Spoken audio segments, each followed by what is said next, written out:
წელიც ანა ეს გვინო საჩავდგა. აი აქ ჩავდი რა. წელსაც ვერ ჩავსხედით ბიუჯეტში რა. რა ჩასხდებოდი ახლა გოჭი და ამბავი მოვინდომეთ და სტუმრები და ესე ვერ ჩაჯდებოდი. ზინაყიც ვერ დავდე სუფრაზე, აბა რა. არა უშავს, კარგი, არა უშავს ხოლმე. ისთვის იყოს აქ. ხისმენ. კი. ესეც ჩავდი. კარგი კი ყველაფერი. მოვასწარი, თავარია სანამ ხაზები გადაიტვირთებოდა. მართალია, კი ბატონო. აბა ბარაკა მთავარია, რა თქმა უნდა. იმედია წელს მომავალ წელს უკვე ყველაფერი კარგად იქნება და ბარაკაც იქნება. კარგი. გავიქეცი ახლა მე მგონი მოვიდნენ უკვე სტუმრები და მივხედავ. შვილო, გეხვეწები, გეყოფა ახლა ეს თამაში დამსვი და შენ ბავშვებთან ერთად ითამაშე რა, გეხვეწები. მიდი. არა უშავს. არა გვაქვს მეტი სკამი რა ვქნა.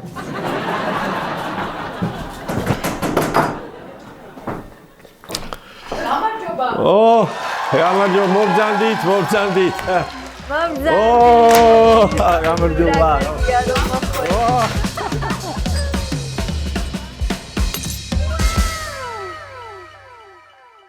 რატომ დააგვიანეთ? გაბრძანდით, აჯექიანა შენც ყველაფერი. მივირთვით ახლა გენეცვალე ყველაფერი. რა შემოგხედოთ, რა კარგები ხართ რა ლამაზები.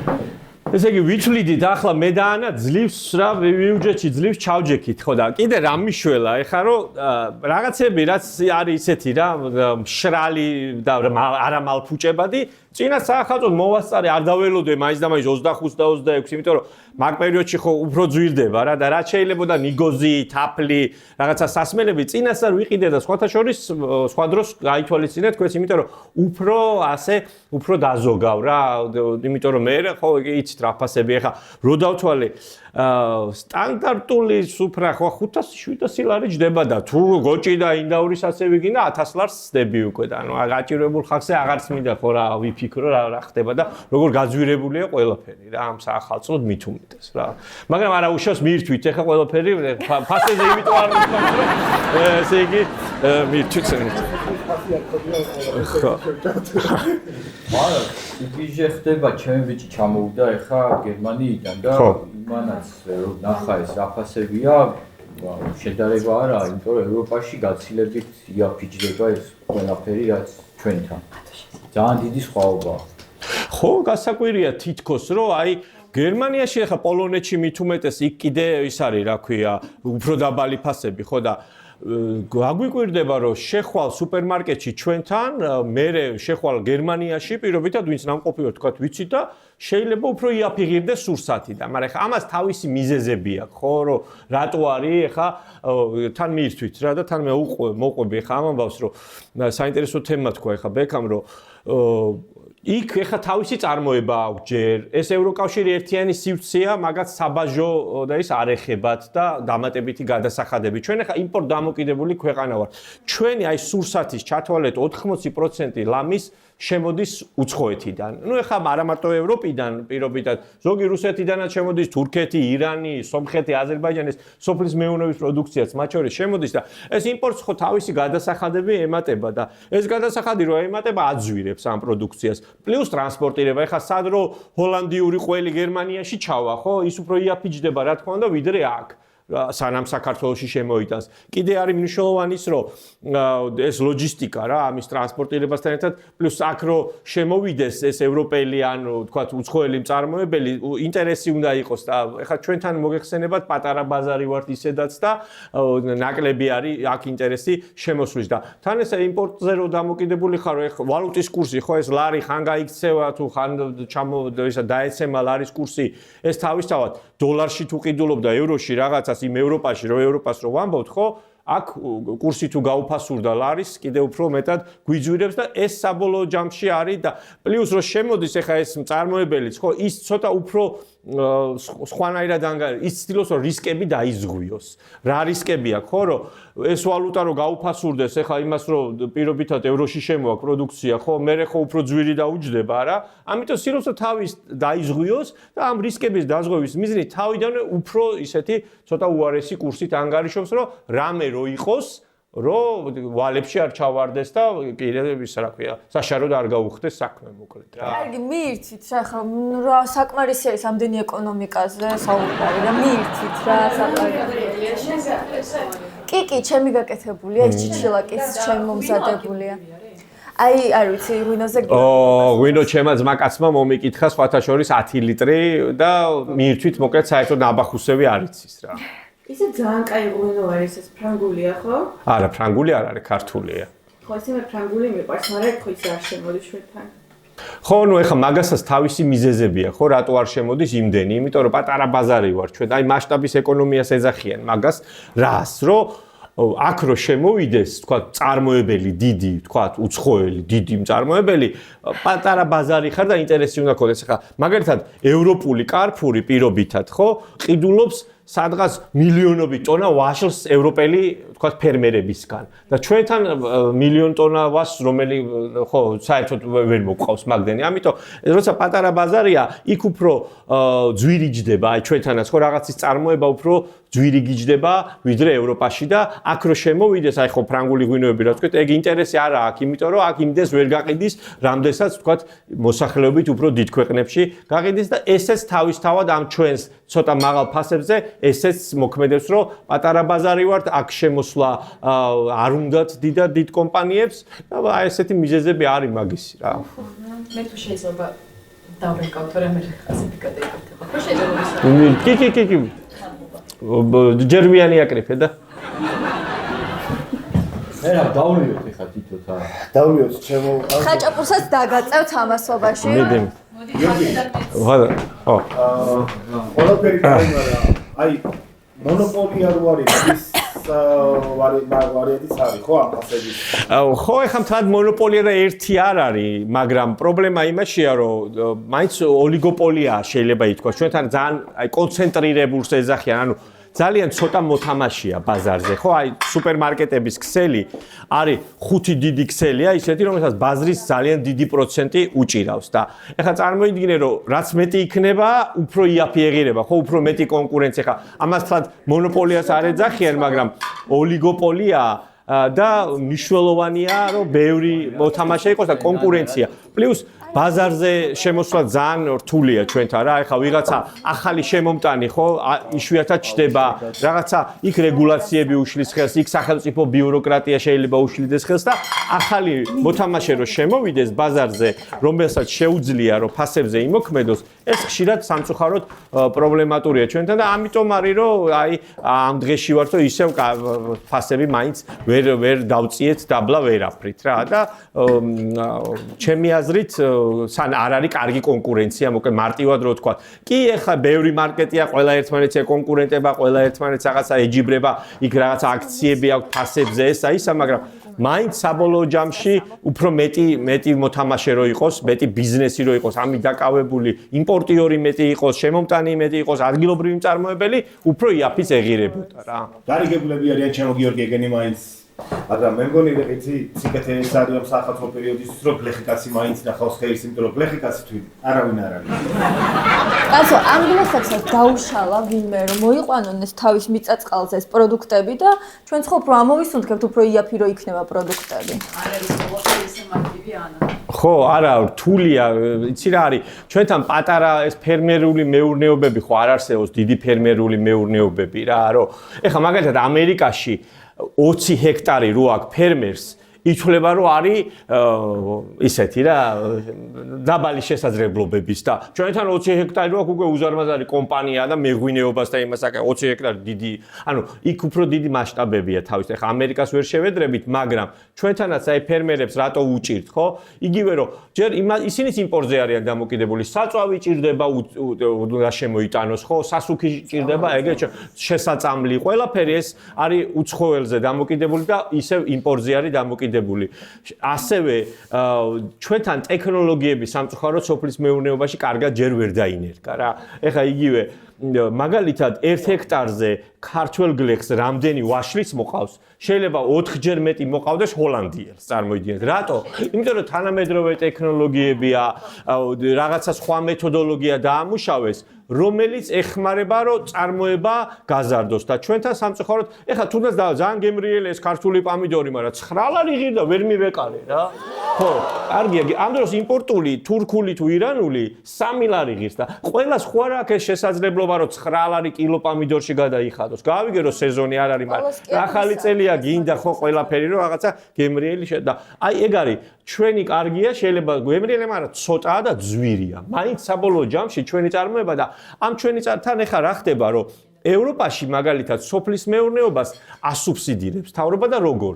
შეხედეთ, ჩვენთან ხო 18%-ია დეგეგი ყველაფერზე რა. ნუ პირველადი წარმოების გარდა რა ვთქვათ, მაგალითად ვაშლის წვენს რო აწარმოებ, აი ხო საბოლოო პროდუქტია, ხო 18%-ს იხდის ვიღაც ამაში დეგეგეს და სურსათის წარმოება ევროპაში არის 5-7%, ხშირად შემთხვევაში 0% დამატებითი ღირებულების, ანუ იგივე დეგეგე რა, ჩვენთან სტანდარტულად ყველაფერზე თუ 18%-ია, სურსათზეც მათ შორის ევროპაში არის უფრო დაბალი და იმიტომ არა, აი ბექამ რა თემას წამოწია, ხო რატო არის, ხო, იმიტომ რომ იქ თუ სურსათი ნაკლებად იბეგრება სახელმწიფოს მხრიდან და ნაკლებ გადასახადს იხდის, რა თქმა უნდა ის ნაკლებ ფასს დაადებს, იმიტომ რომ რა ვფიქრობ, ევროპელი თუ რა ვიცი, სოფლიოში ასე ფიქრობენ, რომ ჭამა მნიშვნელოვანია, ხო, რა უნდა ქნა, ხო?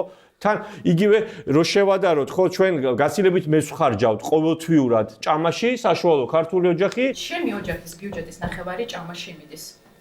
ეგრე არა ვარ კაცო, ნახევარი ხელფასი მეც სუპერმარკეტ ციხარაში დავყენე. ვიცა ეგ რომელი ვითხოვით, მაგრამ შენთან სამი ნახტომია.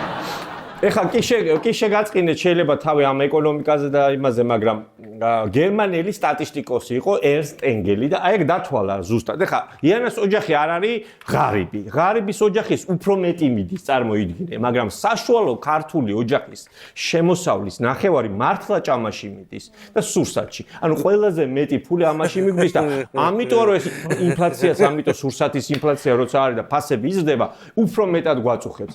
ევროპაში მაგალითად საშუალო ევროპული შემოსავალი ქართულზე 3-ჯერ 4-ჯერ მეტი რახან არის 10-15%-ია ეს და შესაბამისად არ არის ისეთი რა ტკივნეული რაღაცა რომ გაძვირდეს და ჩვენთან რაღაცა რომ გაძვირდება იმ წუთშივე ყველა ძალიან გვირწყავს იმიტომ რომ ჩვენც ახლა საშუალო შემოსავლის ადამიანები ვქვია და რამდენ ფულს ხარჯავთ როცა მე ხო დანაზოგს ვეღარ აკეთებ იქ მოგზაურობაში გინდა ფული დახარჯო რაღაცა იქ ცალკე შვილების განათლებას მიაქვს ფული ბევრი ხარჯი გვაქვს მოკლედ და ამ ხარჯის ნახევარი მართლა ეხლა თან ეს იმას კი არ ვიგონებ მე ხა რაღაცა საქსტატის ოფიციალური მონაცემებითაც დაახლოებით ასეა რომ რაში მიდის ჩვენი შემოსავალი რაც საბოლოო ჯამში ხელს გვიშლის იმაში რომ მე ვთქვათ მომავალზე უფრო მეტად ვიფიქროთ ხო როდესაც ახლა წარმოიდგინე რომ შენი ფიქრია რომ ხვალ რა ვჭამო და ოჯახს რა ვაჭამო და ამისთვის შრომობ და წვალობ ხო მე იქ დანაზოგებზე და იმაზე ვეღარ ვფიქრობ მიირთვით რა ხალხო რა მიირთვით რა კარგი საღამო აი მალე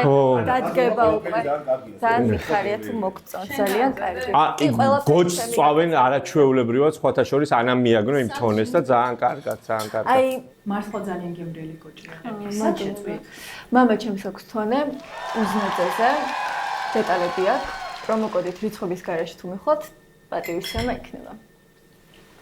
მართლა გემრიელია. ევროპაში ხო 3000 ევრო ხელფასი და 300 ევროს ხარჯავ ყვებაზე 2700 ევრო გრჩება რაღაცაში გეყოფა იქ. რა აბა თავისთავად. რაღაცაში კი არა გეყოფა და საქართველოში 3000 ლარი რო გაქვს ხელფასი და აქედან 1500 მარტო ყვებაზე ხარჯავ. ძალიან ძნელია 1500 ლარად დანარჩენი რაღაცეებზე იმყოფინო. და ხო შეიძლება რომ სახელმწიფო ისე დაარეგულიროს რომ რაღაც დაუშვათ პური არ ღირდეს ლარზე მეტი და ხო იცი რა არის ხო პოპულარული აზრია რა ზოგადად გოგოებო თქვენც მომისმინეთ სხვათა შორის რა ეხლა რა ბექამ წამოჭრა ეს თემა რომ რეგულირება რა ფასების რა აი რა როგორც ხდებოდა რა ანა ბოდიში ესე იგი ფასი რო არ იყოს თქვათ რაღაცა პური რო არ ღირდეს ლარზე მეტი ხო ეხლა რო გავითვალისწინო თქვა პურის ფასი პირობითად რისგან შედგება ხო მთავარი არის ნედლეული ხო ხორბალი არის და იმპორტირებულია ენერგო დამოკიდებულება ძვირია თქვათ პურის ხო ანუ წარმოიდგინე რომ რა 20% ფასში არის ან გაზი უნდა ან ელექტროენერგია უნდა პურს კიდე იქ დისტრიბუცია, მაღაზიებში უნდა მიიტანოს, იმ ტრანსპორტსაც საწვავი და ხარჯი უნდა. იქ მერე მაღაზია თავის ფასნამაც აკეთებს და ჩვენ თუ დავაფიქსირებთ ამ ფასს პირობითა და ვიტყვით, აი სახელმწიფო რა, საბჭოთა კავშირში ეგრე არ იყო, ხო, რომ აი ამაზე მეტი არ ეღირებოს, თქვათ 1 ლარზე მეტი. მაშინ რას იზამს ეს ცხობელი, ხო, რომ თუ მას უფრო ლარი და 20 თუ უჯდება ამ პურის გამოცხობა პირობითად, ან აღარ გამოაცხობს, ან უხარისხოს გამოაცხობს. და შეიქმნება დეფიციტი მერე ხო რო არ გამოაცხობს და აი როგორც 90-იან წლებში და კომუნისტების ბოლოს რო ინგრეოდა საბჭოთა კავშირი და პურზე რიგები იყო ცარიელი გასტრონომები და დახლები იყო ისე მაგ მივალთ რა ვენესუელამაც სადა ეგ სხვათა შორის იქაც ხო კომუნისტები არიან უგო ჩავესიდან მოყოლებული მართლობაში და იქაც დაფიქსირებულია ფასები და ყველაფერზე დეფიციტი შეიქმნა იმიტომ რომ ფერმერს ან წარმოებელს აღარ აქვს мотиваცია, როცა რაღაცა ფასი ფიქსირებულია მან და იცის, რომ ამაზე მეტ ფასს ვეღარ დაადებს, მას არ აქვს мотиваცია, რომ აწარმოოს. და ეს თავისთავად შემდეგ იწვევს დეფიციტს და ამის ცუდი მაგალითი ჩვენ მე რაღაც შორს წავიდეთ ახლა საბჭოთა კავშირიდან მოდიوار და გვახსოვს რა ხდებოდა ხო და ფასების რეგულირება არ არის გამოსავალი ამ შემთხვევაში. ეხლა მესმის რომ შეიძლება მართლა ნერვები მომშრელია რომ რაღაცა ხორცზე პირობითად 2 ლარით გაძვირდა და კიდე 3 ლარით გაძვირდა და კიდე გაძვირდა და აღარ გაჩერდა. ხვდები და ფიქრობ რომ აი მართლა რა მაგრამ წარმოებლის ინტერესი კი არის რომ ეს რაღაცა შედარებით იაფად გაყიდოს, მაგრამ თუ შენ ამას რაღაცა ფასს დაუწესებ მე აღარ აწარმოებს და შეიქმნება დეფიციტი და დეფიციტი რას ნიშნავს? კიდე უფრო გაძვირდება. ან შავ ბაზარზე გადავა და როგორც ახლა კომუნისტების დროს ხიზილალას ვერ იყიდი და იმას რა ქვია ზუთხს ფული ქონდა კაც და პროდუქციას ვერ ყიდულობდი იმიტომ რომ შავ ბაზარზე იყიდებოდა. თევზი რო შავ ბაზარზე იყიდებოდა. ეგეთ ქვეყანა ხო არ გვინდა? ანუ ეგ ამ შემთხვევაში გამოსავალი არ არის ფასების რეგულაცია თორე ნერვების მომშლელი არის და კი ბატონო ხო ეგ 3000 ახლა კურსიც რო არ შეადარო ხო ახლა 3 და 4 ჯერ მეტი რო არის საშუალო ევროპული ოჯახის შემოსავალი და მისი ხარჯის გაცილებით ნაკლები მიდის სურსათში ის დაზოგვასაც ახერხებს მე ჯანდაცვაც უკეთესი აქვს და დაზღვეულია მისი ჯანდაცვაც და შვილების განათლებაშიც მეტ ფულს ხარჯავს რაც საბოლოო ჯამში რა თქმა უნდა უფრო მეტი სარგებელია და ამ ქვეყანაში კიდე მაგის ფული არასდროს აღარ დარჩა რომ თვიდან თვემდე დაზოგო და მე რაღაცა ზაფხულისთვის მოგზაურობისთვის შეაგდო